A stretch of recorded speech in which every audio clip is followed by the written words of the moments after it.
Marcos capítulo 4, nós vamos ler do versículo 35 até o versículo 41, irmãos. Evangelho de Marcos 4, do 35 ao 41. Estas são as palavras de Deus. E naquele dia, sendo já tarde, disse-lhes: passemos para o outro lado.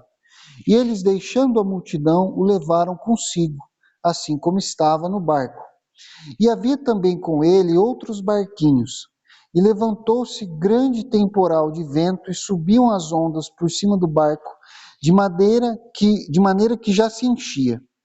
E ele estava na popa, dormindo sobre uma almofada, e despertaram-no, dizendo-lhe: Mestre, não se te dá que pereçamos? E ele, despertando, repreendeu o vento e disse ao mar: Cala-te, aquieta-te. E o vento se aquietou, e houve grande bonança. E disse-lhes: Por que estáis tão temerosos? Como não tendes fé? E sentiram um grande temor e diziam uns aos outros: Mas quem é este que até o vento e o mar lhe obedecem? Senhor, obrigado pela tua palavra. Peço que o Senhor abra o meu coração, o coração da tua igreja, para nós recebermos aquilo que o Senhor está nos ensinando e sermos fortalecidos, Pai, pela verdade da tua palavra. Que o nosso coração seja transformado, Pai, por ela, liberto, livre, purificado, Pai. Porque a tua palavra diz que um dia o Senhor falou para os seus discípulos: vós já estáis limpos pela palavra que nos tem falado. Então vem, Senhor, e opera na nossa vida através da tua palavra. Em nome de Jesus. Amém. Louvado seja o nome do Senhor. Irmãos, essa passagem, que é uma das passagens mais famosas do Evangelho, tem muita gente que não conhece nada da Bíblia a não ser essa passagem. Que fala da tempestade e de como o Senhor acalmou a tempestade. Eu acho que essa e aquela que Jesus anda sobre as águas são das passagens mais famosas do Evangelho e mais bem conhecidas. E talvez você já ouviu muitas mensagens sobre essa passagem. E mesmo que talvez pareça que o que eu vou dizer aqui são coisas que você já ouviu outras vezes, talvez não, talvez eu fale alguma coisa nova, mas ainda assim, entenda uma coisa: a palavra de Deus, ela não é só informação. A palavra de Deus é comida. É por isso que a gente não lê a Bíblia. Tem gente que fala assim: li a Bíblia inteira, pronto, acabei minha missão. Não. Você leu a Bíblia inteira, significa que você cumpriu a sua missão de ler a Bíblia a primeira vez. Agora vem a missão de ler a Bíblia a segunda vez. E depois a terceira vez. Por quê? Porque a palavra, ela é comida. Ela é alimento. Então, assim, mesmo com, às vezes, a mesma mensagem, ela te impacta de forma diferente em momentos diferentes da sua vida. Porque Deus, ele aplica aquele remédio, o mesmo remédio, em feridas novas. E você vê como que aquela palavra vai transformando a sua vida e vai te libertando. Quantas vezes, tem, claro, aqueles versículos preferidos, né? Sempre tem um versículo predileto que a gente tem. A gente vai ler na Bíblia, sempre tem aquele versículo que você fala assim: nossa, esse aqui parece que fala profundo comigo, né? Toda vez que eu leio. E você já percebeu que os anos vão se passando, que os crentes mais velhos aqui, eu assim, poxa, os anos vão se passando e o versículo continua falando com você do mesmo jeito. Porque a palavra de Deus é comida, ela não é só informação. Bom, Jesus e os discípulos foram atravessar o Mar da Galileia. Esse é o contexto da história. Eles estão num barquinho atravessando o Mar da Galileia. E vem uma tempestade de vento. A Bíblia nem fala de chuva, ela fala só de vento. Mas o vento na água, se você está no meio do mar, o vento balança ali o mar, e mesmo sem chuva, as ondas entram dentro. A água das ondas bate na lateral do barco e vai entrando. Né? E o barco já estava então quase cheio de água. Só que eu imagino que a polpa ainda a água não tinha chegado, porque Jesus está dormindo. E assim, uma coisa que costuma acordar as pessoas é a água, né? Agora, ou Jesus estava tão cansado que nem com a água molhando ele não acordou, ou a água não tinha chegado na polpa ainda. Jesus estava dormindo ali na popa. A popa, se você não sabe, é a parte traseira do barco. A proa é a parte da frente, a popa é a parte de trás, certo? Então Jesus estava na popa do barco dormindo. E os discípulos vão acordar o Senhor, e eu acho interessante a pergunta que eles chegam para o Senhor. Quando eles vão acordar o Senhor, a pergunta deles foi: não te importas que pereçamos? Não foi, o senhor não vai ajudar a gente a tirar a água do barco? O senhor está com preguiça? Só o senhor que está cansadinho? Não, não, não. Não te importa que pereçamos? Preste atenção nessa pergunta que a gente vai voltar nela depois. Jesus acorda no meio da tempestade, o barco provavelmente ainda balançando, né? E Jesus acordou e simplesmente aquieta vento, quieto, dá um pito no vento e o vento acalma, para a tempestade. E depois ele olha para os discípulos e fala para eles: vocês não têm fé? Como assim? Vocês estavam preocupados? Eu acho que todos nós compreendemos por que os discípulos estavam nervosos, né? A gente entende o lado deles, mas Jesus meio que dá assim, tipo, como assim? Vocês não perceberam ainda com quem que vocês estão andando? E aí o que é interessante é a resposta dos discípulos logo depois disso, porque a questão deles agora muda, não é mais, não te importas? A pergunta agora é, quem é esse? E a Bíblia diz que eles ficam assombrados e morrendo de medo. Bom, a primeira pergunta que eu quero fazer com os irmãos aqui hoje é: por que Jesus estava dormindo naquele barco? Por que Jesus deitou na popa de um barco e dormiu? E dormiu tão pesado que o barco balançando, o vento soprando, a água entrando no barco, os discípulos gritando, não acordou ele. Por quê?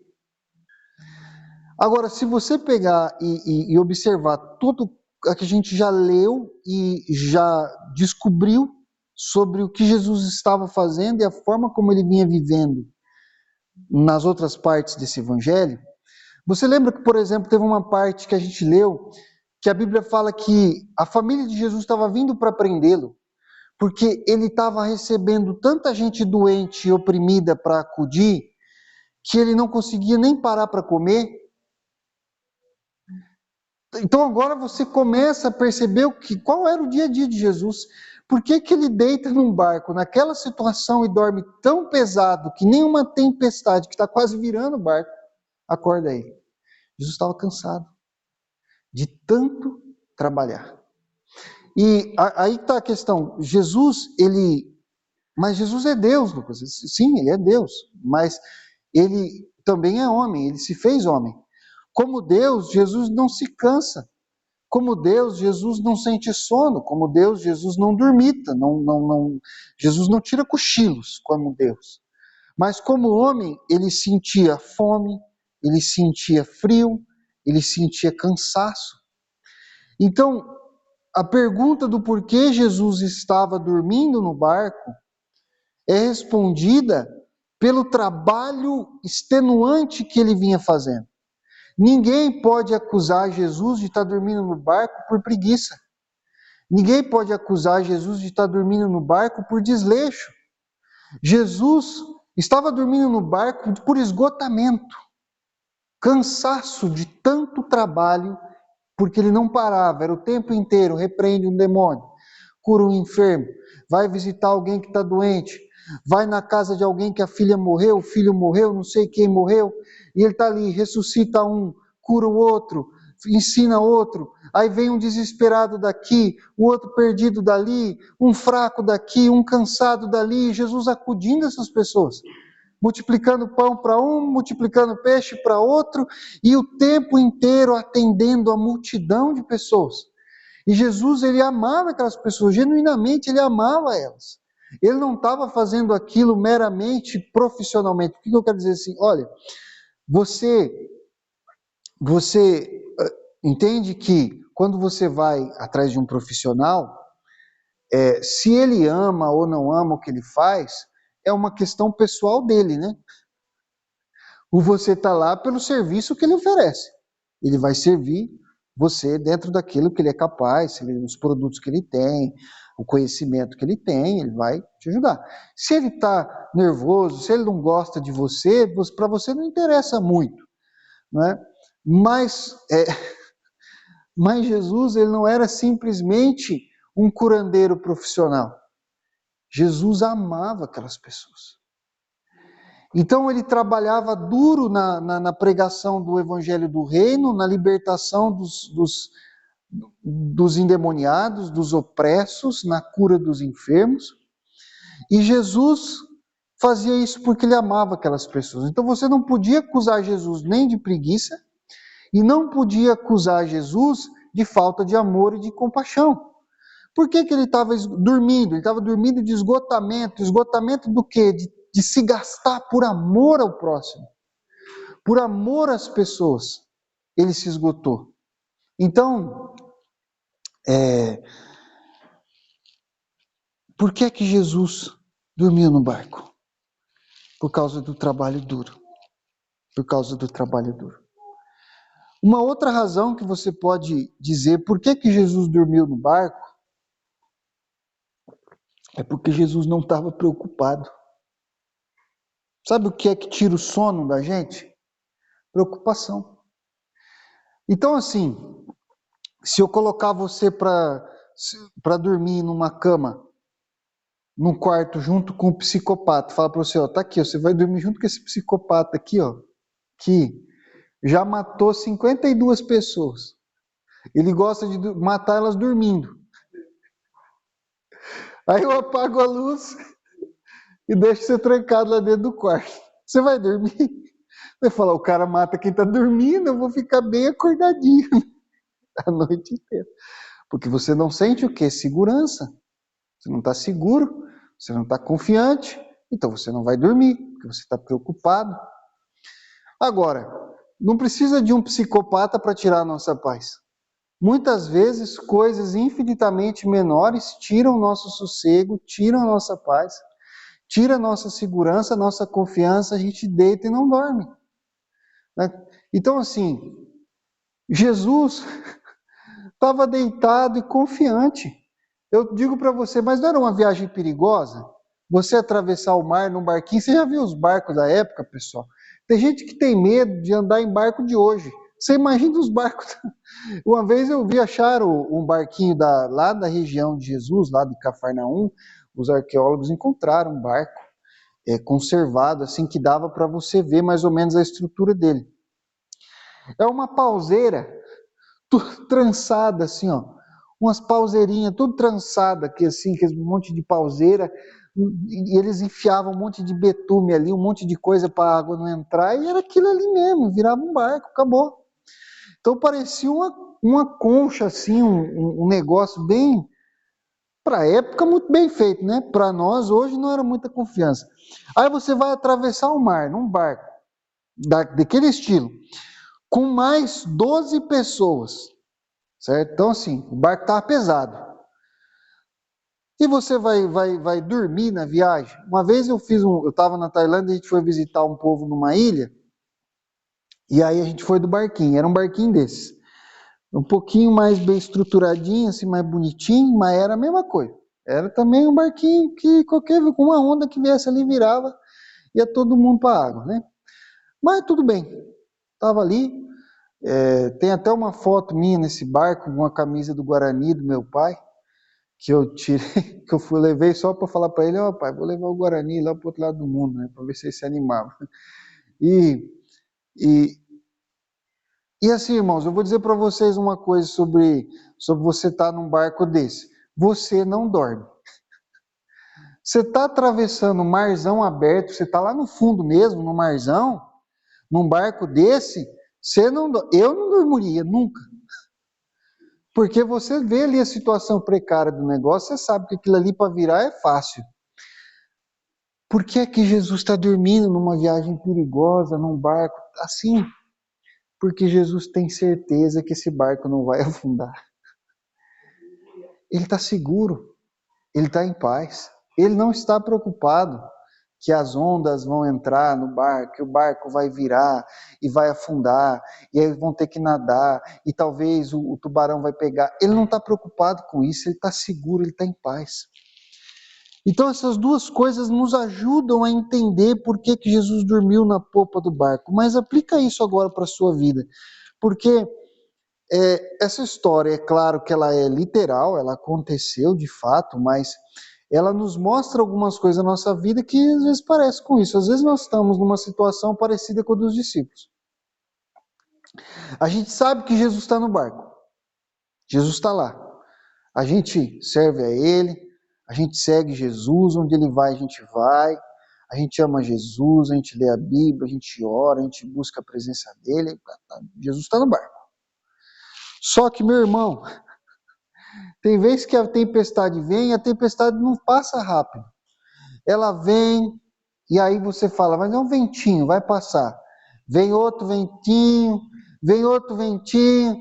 aí vem uma onda, entra um pouquinho de água no barco. Você fala, não, mas foi só um pouquinho de água, não tem problema, vai passar. E Jesus está no barco. Tá tudo, Jesus está lá. Só que a tempestade vai aumentando, o negócio vai virando. De repente, a hora que você vê, tá um furacão Katrina vindo na sua direção, meu amigo. E você fala assim, meu Deus, Jesus está no barco e o barco está cheio d'água. O que adianta Jesus estar no barco se o barco está enchendo d'água aqui, o vento não para, parece que eu vou virar, parece que tudo vai acabar, parece que a coisa não está dando certo, a coisa não vai. Você bate e não vai. E aí você começa com o baldinho ali, tentar tirar a água do barco, tenta tirar a água do barco, não vou deixar o barco afundar. E você fala, poxa Jesus, né? O senhor podia pelo menos fazer alguma coisa, né? Pelo menos pega o seu balde espiritual maior aí, me ajuda a tirar a água desse barco aqui, né? Faz alguma coisa. Agora, o que a gente não entende é que às vezes parece que Jesus não está fazendo nada. Jesus está meio paradão lá. Só que você tem que entender que Jesus não dorme por preguiça. Ele dorme por excesso de trabalho. Então, a verdade é que Jesus está trabalhando na nossa vida de uma maneira que às vezes a gente não consegue compreender. E você acha que se Jesus, como homem, estava ali dormindo na popa do barco, como Deus, ele não estava controlando a tempestade? Porque ele é homem, mas ele é Deus. Se como homem ele estava na popa do barco dormindo, como Deus, ele estava com o universo na palma da sua mão. Os discípulos estavam ali, dentro da mão dele. E aquele barco ia afundar? Não, não ia afundar. Não vai afundar. É impossível afundar enquanto Jesus estiver nele. A gente acha que Jesus não está fazendo nada, a gente acha que ele está dormindo, porque é o que você consegue ver. Mas não é a verdade, não é o que está acontecendo. Está acontecendo outras coisas estão ocorrendo. Então, irmãos, a nossa visão, ela é muito limitada. E isso é bom, em partes. Eu estava conversando ontem com a Pri sobre essa questão da luz, né? E eu andei estudando a luz do ponto de vista físico, uns tempos atrás, e eu não sei, não tem como eu saber, né, se eu estou certo nas conclusões, as coisas que eu estudei, as coisas que eu descobri. Mas o que eu entendi foi que a luz é uma perturbação no campo eletromagnético em que os átomos existem. Não me peça para explicar o que é o campo eletromagnético, que eu não vou saber. Mas o que é interessante é que, assim, como a luz é uma perturbação desse campo, ela é uma perturbação em forma de ondas e frequências. E o que determina, por exemplo, uma cor de uma certa luz é a frequência dela. Então, quando a gente fala uma luz infravermelho, é uma frequência de luz abaixo do vermelho. Ultravioleta é uma frequência de luz acima do violeta. E se você tem um espectro, vamos supor que você tem um espectro de luz desse tamanho, o tanto de cores que os nossos olhos enxergam é mais ou menos isso daqui. E o tanto de cores que os nossos olhos não enxergam é mais ou menos isso aqui para baixo do vermelho e isso aqui para cima do violeta. Bom, aí você começa a entender, por exemplo, o que é o micro-ondas? É um tipo de frequência de luz que não passa de dentro da caixa do micro-ondas, por causa do tamanho da onda. Por isso que tem aqueles buracos grandes assim, só que aquela luz, a onda dela é tão larga que ela não atravessa. Por isso pode ter aquele buraquinho, não tem problema, não vai pegar em você. Mas você também não consegue enxergar a cor da luz do micro-ondas. Você não consegue enxergar a cor da luz do raio-x, mas o raio-x é um tipo de luz. Só que o que é interessante do raio-x? Ele é um tipo de luz que atravessa a carne do seu corpo, não atravessa os seus ossos. Entende? Então, ela é uma luz que atravessa a carne. Para essa luz, a sua carne é transparente, os seus ossos não. Se eu tivesse no meu olho a capacidade de enxergar o raio-x, quando eu olhasse para vocês, eu ia ver um monte de esqueleto. Eu não ia ver a carne, eu ia ver os esqueletos de vocês. Agora, por exemplo, o Wi-Fi é um tipo de luz que atravessa a parede de concreto. Se eu enxergasse a luz que é emitida pelo Wi-Fi, eu não ia ver o concreto. Sabe o que ia acontecer? Eu ia estar andando aqui, não estou vendo o concreto, olha o que acontece. Opa, mas tem uma coisa invisível aqui, por quê? Porque eu estou enxergando uma frequência de luz que atravessa o concreto. E é por isso que eu não consigo enxergar o concreto, porque para esse tipo de luz o concreto é translúcido. Então Deus nos deu nos olhos certas limitações. A gente enxerga só certas frequências de luz. E aí você fala, poxa, isso é ruim. Será que é ruim?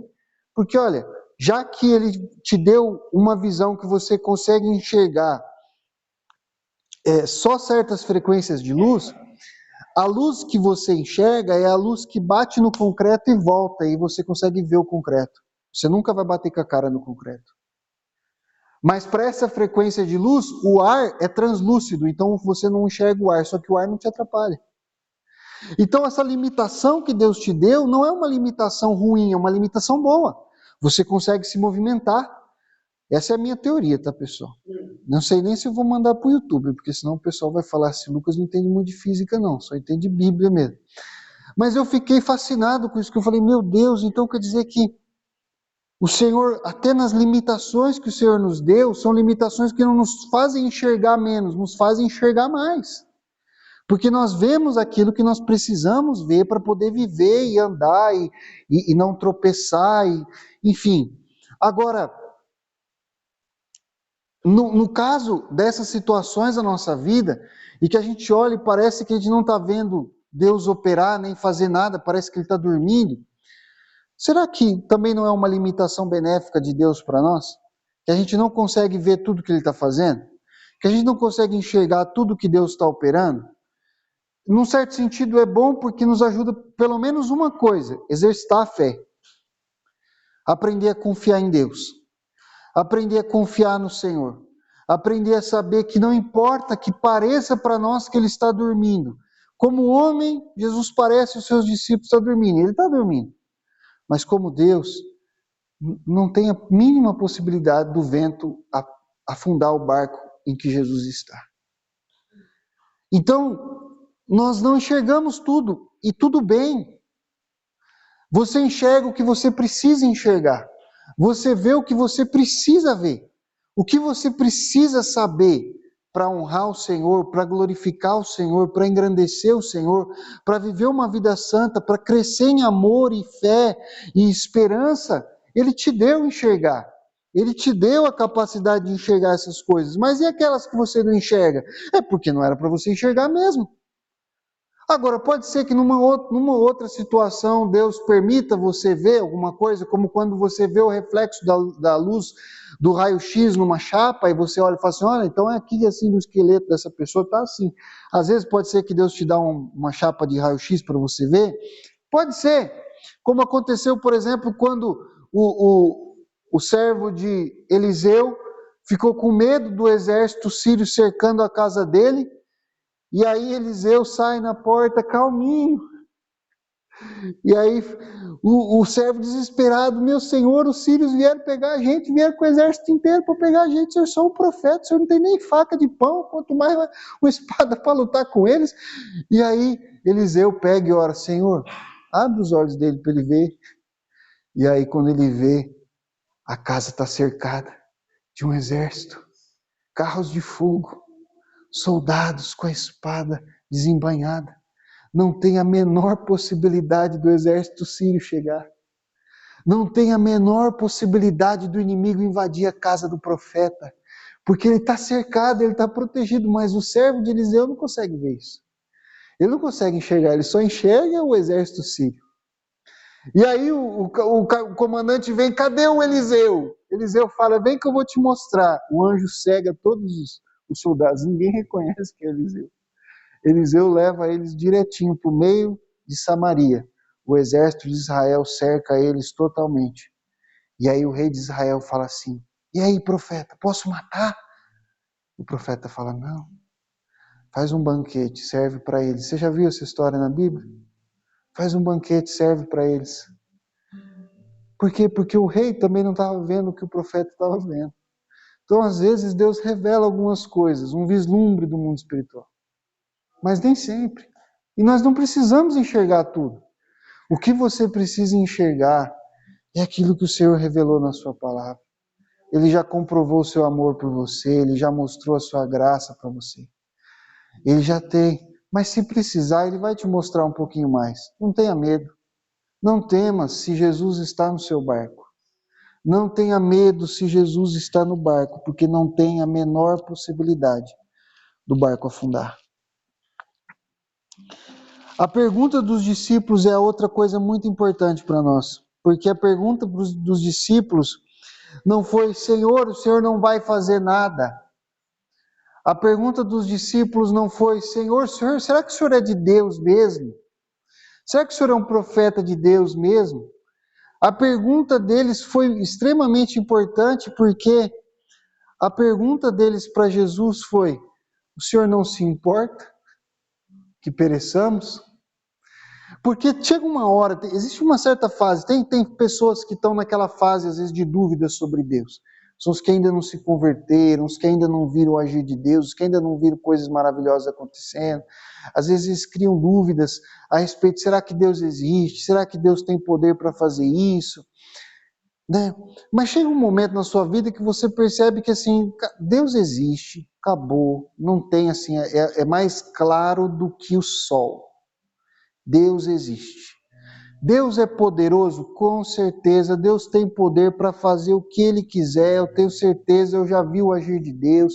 Deus é poderoso, Deus faz milagre mesmo, Deus faz maravilha mesmo. Já sei, já não tenho dúvida disso. Mas ainda sobra, às vezes, no coração de alguém, uma dúvida. Será que Deus se importa? Será que Deus liga para mim? Será que faz diferença para o coração de Deus o que estava passando na minha vida? Porque esses discípulos, eles já tinham visto todos os milagres que Jesus tinha feito, certo? Eles tinham visto. Cara, você imagina você ser discípulo de Jesus por 24 horas? Se você tivesse 24 horas para andar com Jesus na Galileia, você acha que a sua visão sobre ele ia mudar um pouquinho? Do que ele é capaz de fazer, do tipo de milagres que ele tem poder para fazer, do tipo de autoridade que ele tem. Se você visse Jesus tocando no esquife do filho morto da viúva e falando, levanta-te, e você visse o cadáver andando, a sua visão sobre Jesus ia mudar, irmão, um pouquinho? Será que ia mudar um pouquinho a sua fé a respeito do que ele é capaz de fazer, do tipo de poder que ele tem? Os discípulos eles tinham essa experiência com Jesus, mas não era 24 horas, eles já estavam há anos com ele ali, provavelmente, quando essa história aconteceu. Se não era anos, no mínimo era meses. Então eles já tinham visto muita coisa poderosa Jesus fazendo. Então eles não olharam para Jesus e pensaram assim, nossa, com a tempestade ele não tem vez. Com a tempestade não dá para ele, porque até desistiu, foi dormir. Não, eles não pensaram isso. Eles sabiam que Jesus podia fazer alguma coisa. Eles sabiam que Jesus podia fazer alguma coisa. Talvez eles não imaginavam o que Jesus ia fazer, que ele ia falar para o vento calar a boca. Talvez eles não imaginavam que era esse nível.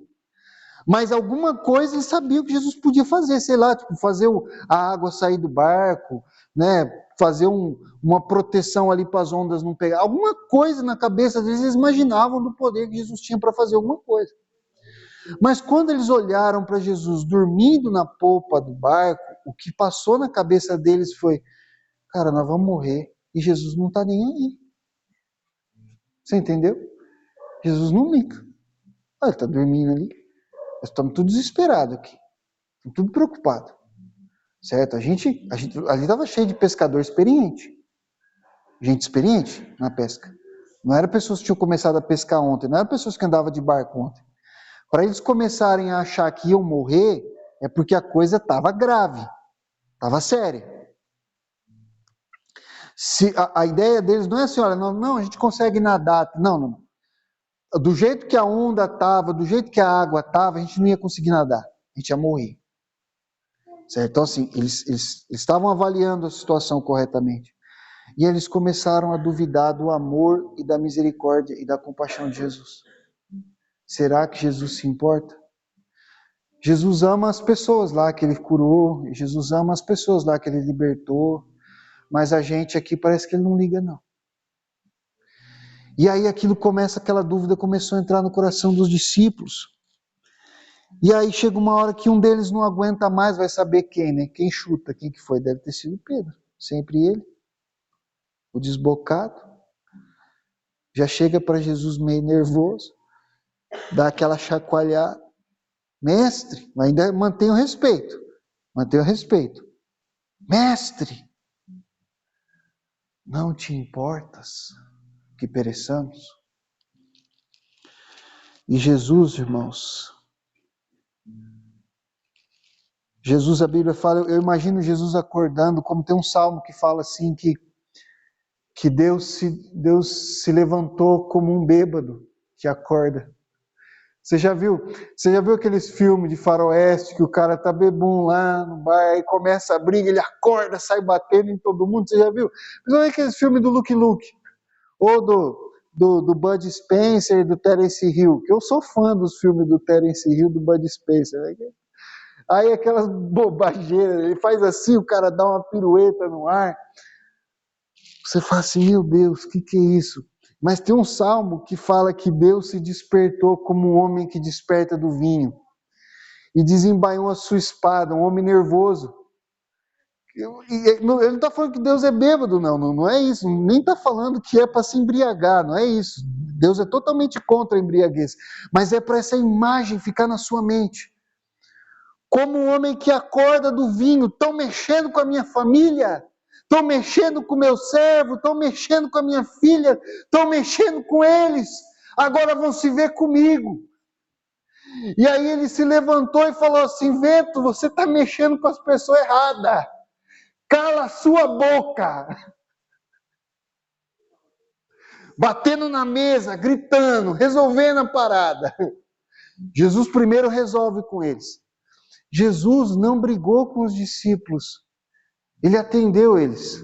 Ele não falou para eles assim, não, vamos discutir a relação. Como assim vocês estão duvidando do meu amor? Não, peraí. Primeiro vamos resolver o problema. Ele foi e acalmou a tempestade. Repreendeu o vento. Acalmou a tempestade. Resolveu o problema. Eu acho que depois, a partir desse momento, já não precisava falar mais nada. Todos os discípulos, um olhou para a cara do outro, olharam para o chão. Já falaram, agora vem o pito. Mas a questão, irmãos, é que Jesus se importa. É claro que ele se importa. E nós estamos numa posição diferente das dos discípulos. Por quê? Porque os discípulos, eles viveram essa situação e essa história antes de Jesus morrer numa cruz. Você vai trabalhar hoje? Tá. Então vou pregar até... Então, não tanto. Eu sei que vocês precisam ir lá no evento. Já eu termino. Peraí. Mas eles não viram a cruz, certo? Eles ainda não tinham visto a cruz. Eles ainda não tinham visto a ressurreição. Eles já tinham visto o caráter, a personalidade, o amor de Jesus, mas eles ainda não tinham visto a prova final do amor de Deus. Nós vivemos 2000 anos quase depois da cruz. Ok? Então, significa que nós temos menos razões para acreditar que Jesus não se importa conosco. Como eu posso achar que Jesus não se importa comigo? Que Jesus não me ama? Porque as coisas estão dando errado, porque a tempestade está aumentando, porque as ondas estão entrando no barco? Depois da cruz. Como eu posso duvidar do amor de Jesus depois da cruz? Que prova mais eu posso ter do amor e da misericórdia dele para com a minha vida depois de ele ter morrido por mim na cruz? Eu não preciso de nenhuma outra prova, na verdade. Então, é óbvio que Jesus se importa. É óbvio que essa tempestade vai passar. É óbvio que esse barco não vai afundar. Porque Jesus está nele e porque Jesus se importa. Então Jesus, ele não dá simplesmente um pito nos discípulos, ele vai e acalma a tempestade, ele resolve o problema, né? E o problema de Jesus não foi eles, porque às vezes a gente interpreta esse texto pensando assim, que Jesus repreendeu eles porque eles não repreenderam o vento, né? A nossa impressão é assim, Jesus tipo assim, vocês duvidaram, por que vocês não foram lá e repreenderam o vento? Mas se você olhar pelo menos nesse relato, então pode ser que em outros seja diferente, mas nesse relato aqui, Jesus não repreende a incredulidade deles por eles não terem repreendido o vento. Jesus repreende a incredulidade deles por eles terem duvidado que ele os amava e que ele se importava com a vida deles. Vocês não me conhecem ainda, vocês não sabem quem eu sou, vocês não têm andado tempo suficiente comigo para saber que tipo de mestre eu sou? Você acha que eu vou ser igual a esses outros mestres que usam os discípulos como pólvora de canhão só para arremessar o seu próprio ministério? Vocês acham que eu sou esse tipo de mestre? Eu sou o tipo de mestre que abandona meus discípulos na hora que eles precisam? Eu sou o tipo de mestre que não cuida das pessoas que andam comigo? Vocês acham mesmo que esse é o tipo de mestre que eu sou? Que eu passei, o que eu ensinei para vocês? Então Jesus repreende a fé deles, a falta de fé deles, não por eles não terem repreendido o vento, mas por eles não terem confiado no amor e na misericórdia dele, que ele se importava. Ainda não tendes fé? Como que vocês podem chegar para mim e perguntar, não te importas? Como assim? Você não sabe se eu me importo? Irmão, Jesus quer que você saiba que ele se importa. Ele se importa. Ele liga. E ele não vai te abandonar. Você pode pular do barco se você quiser, mas ele não vai pular do barco. Ele vai continuar no barco. E o barco não vai afundar.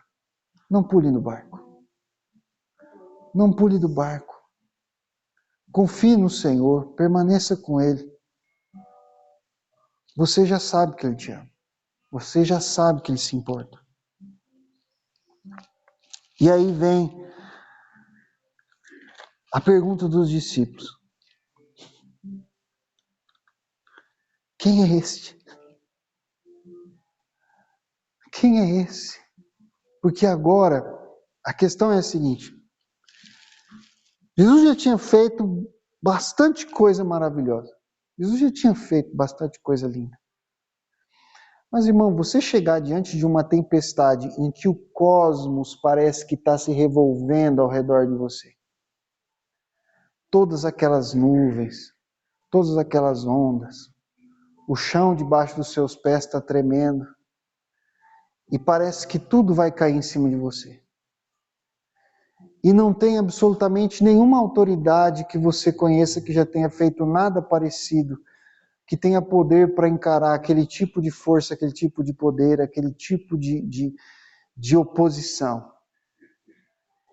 E Jesus chega para o cosmos. Jesus chega para o universo, para a gravidade, para todos os processos naturais e sobrenaturais que estavam acontecendo para criar aquela tempestade. E com duas palavras, Ele faz o vento parar. Aqueles discípulos olharam para Jesus e eles perceberam que ele não era só mais um mestre. Era algo além. Era algo acima.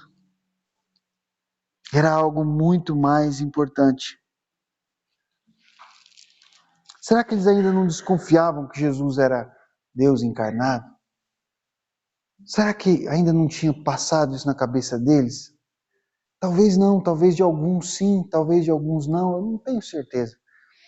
Jesus já tinha dado bastante dica para eles. A gente já viu algumas partes, como quando, por exemplo, Jesus perdoou os pecados do aleijado e depois mandou o aleijado andar e o aleijado saiu andando. E assim, os escribas perceberam o que é que Jesus tinha feito. Os fariseus perceberam o que ele tinha feito.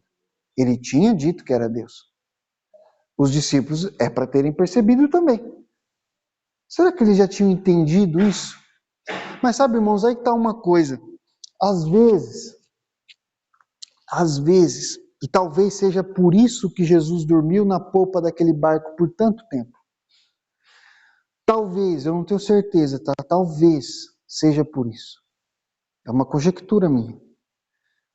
Que Jesus dormiu na polpa daquele barco por tanto tempo e deixou a tempestade aumentar, e deixou o barco quase ir a pique, quase afundar, para que os discípulos percebessem de forma muito forte aquilo que eles ainda não tinham aceitado de forma explícita. Esse homem, deitado na popa do barco, é o próprio Deus.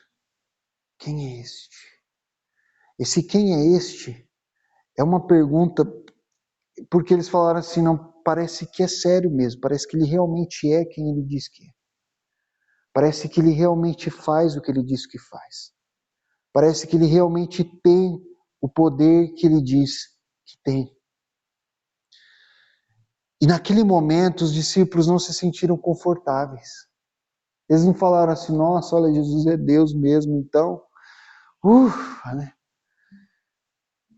A hora que eles perceberam o que tinha acontecido, eles falaram assim, talvez alguns deles até pensaram que teria sido melhor a gente ter afundado com o barco. Porque nós estamos diante de Deus. Esse homem no barco é Deus.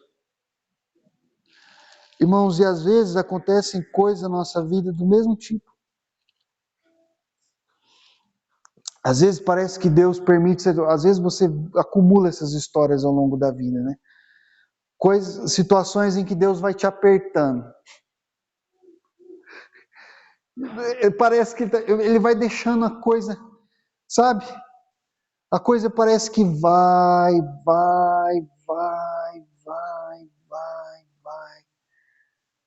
Até chegar a um ponto quase desesperador. Mas você ainda não perde a esperança porque Jesus está no seu barco. Aí você dá uma cutucada. Aí quando você dá aquela cutucada, o Senhor vem com a misericórdia dele, faz um rebuliço, vira tudo. Só que nesses momentos o que acontece é que ao mesmo tempo que vem aquela bonança, o mar se acalma, vem no seu coração um temor tremendo. Porque você percebe que esse Jesus que você se acostumou a ver, talvez como um simples companheiro de viagem, é Deus. É a própria base da existência do universo. É o sustentador de todas as criaturas. Ele examina você por inteiro. Ele conhece todos os seus pecados. Ele conhece todas as suas dúvidas. Ele te examina. Ele sabe quem você é. Ele tem poder para te levar para o céu ou para o inferno. Ele tem poder para te condenar eternamente ou te salvar eternamente. E aquilo faz você perder toda a base, você desmancha perante ele, você fica aterrorizado. E foi o que aconteceu com esses discípulos, eles ficaram atemorizados. E quando eles ficaram com esse temor, diante de um ato tão poderoso que esclareceu para eles o fato: Jesus realmente é Deus. Eu me lembrei daquele dia em que Adão, depois de ter comido uma fruta que não devia ter comido, e ter percebido que estava nu, ele ouve a voz do Senhor entrando no jardim do Éden.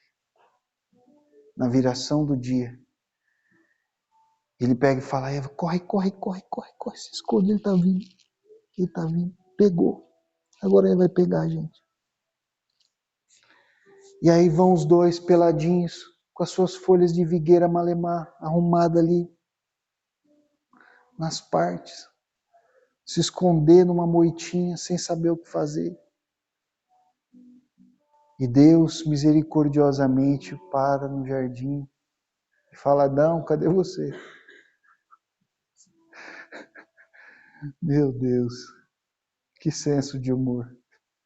O Deus que enxerga todas as coisas perguntando para um miserável pecador: cadê você? Senhor, eu vi que estavas entrando no jardim e como eu estava nu, me escondi. Quem foi que te contou que você estava nu? Deus sabia tudo que tinha acontecido. Você percebe a misericórdia do Senhor permitindo a Adão confessar o seu pecado, porque Ele quer perdoar.